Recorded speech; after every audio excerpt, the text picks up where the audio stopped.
এখনও উদ্ধার হয়নি রাজশাহীতে নলকূপের পাইপে আটকে পড়া 2 বছরের শিশু সাজ্জাদ। 35 ফিট গর্ত করেও মেলেনি তার সন্ধান। উদ্ধারে কার্যক্রমে ফায়ার সার্ভিসের সঙ্গে যোগ দিয়েছে সেনাবাহিনী। এই মুহূর্তে রাজশাহীর তানোরে আছেন সহকর্মী মওদুদ রানা। সরাসরি যাব তার কাছে। মওদুদ, সবশেষ কি তথ্য আছে আমাদেরকে যদি জানাতেন। প্রায় 20 ঘন্টা ধরে উদ্ধার কাজ চলছে। এখন পর্যন্ত শিশু সাজিদের উদ্ধার বা তার অবস্থান জানা সম্ভব হয়নি। ফায়ার সার্ভিস কিছুক্ষণ আগে ব্রিফ করেছেন। তারা যেটি বলছেন যে তারা প্রথম পর্যায়ে পরিকল্পনা করেছিলেন যে 30 থেকে 35 ফুটের মধ্যে সাজিদের সন্ধান হয়তো পাওয়া যাবে।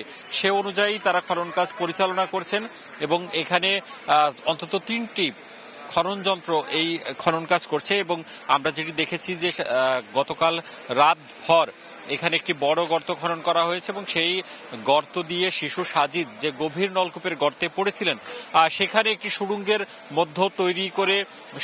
মতো তৈরি করে সেখান থেকে সাজিদকে উদ্ধার করার এক ধরনের পরিকল্পনা ছিল। কিন্তু আমরা দুপুরে যেটি দেখেছি সেই সুড়ঙ্গ তৈরির পর অর্থাৎ মাটি থেকে 35 ফিট গভীর গর্ত করার পরও সাজিদের অবস্থান পাওয়া যায়নি। ফায়ার সার্ভিস বলছে তারা তার কোনো উপস্থিতির প্রমাণ পাননি, ফলে আরো অন্তত 10 ফুট তারা গভীর গর্ত করতে চান। সেই গর্ত করার অংশ হিসেবেই এই যে খনন কাজ পরিচালিত হচ্ছে এবং 2টি খনন যন্ত্র কাজ করে যাচ্ছে। ফায়ার সার্ভিসের যিনি অপারেশন মহাপরিচালক রয়েছেন তিনি ঢাকা থেকে রাজশাহীতে এসেছেন এবং তিনি কিছুক্ষণের মধ্যে এখানে পৌঁছাবেন এবং তিনি এর পরবর্তী যে প্রক্রিয়াগুলো কি হবে সেগুলো নির্ধারণ করবেন। ফায়ার সার্ভিসের কর্মীরা বলছেন যে যদি তারা খনন করেও শিশু সাজিদকে উদ্ধার করতে না পারেন সেক্ষেত্রে তারা প্রযুক্তি সহায়তা নেবেন, যন্ত্রপাতি সহায়তা নেবেন।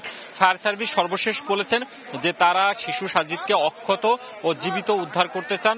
সে কারণেই বড় গর্ত করে সময় নিয়ে তারা এই খনন কাজটি পরিচালনা করছেন। আপনাকে জানিয়ে রাখি গতকাল বুধবার শিশু সাজিদের মা সাজিদ এবং তার ছোট ভাইকে নিয়ে এই আমরা যেখানটিতে দাঁড়িয়ে রয়েছি এই জমিটি পার হচ্ছিলেন এবং এই জমিটির এখানে পুরো খড়ের আস্তরণ ছিল। সাজিদের মায়ের যেটি ভাষ্য যে এখানে গভীর নলকূপের একটি গর্ত রয়েছে সেটি তারা জানতেন না। তিনি যখন পার হচ্ছিলেন তখন সাজিদ নিখোঁজ হয়। এরপর সাজিদ যখন মা বলে চিৎকার করতে থাকে তখন তিনি পিছনে ফিরে দেখেন যে সাজিদ নিখোঁজ। এরপর পাশের পুকুরে তিনি দেখেন সেখানে সাজিদকে না পেয়ে এরই মধ্যে খড়ের নিচ থেকে সাজিদের কণ্ঠ শুনতে পেয়ে তিনি সেখানে খড় যখন পরিষ্কার করেন তখন সেখানে একটি বড় গর্ত দেখতে পান এবং স্থানীয়রা বলছেন যে স্থানীয় কসর আলী নামের এক ব্যক্তি তিনি গত বছর এই গভীর নলকূপ স্থাপনের চেষ্টা করছিলেন।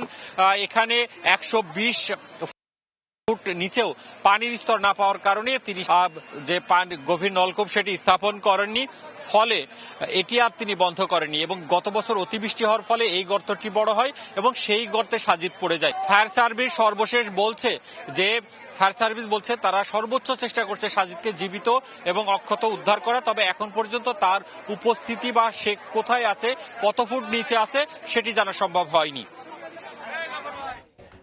রাজশাহীর তানোর থেকে সহকর্মী মওদুদ রানা।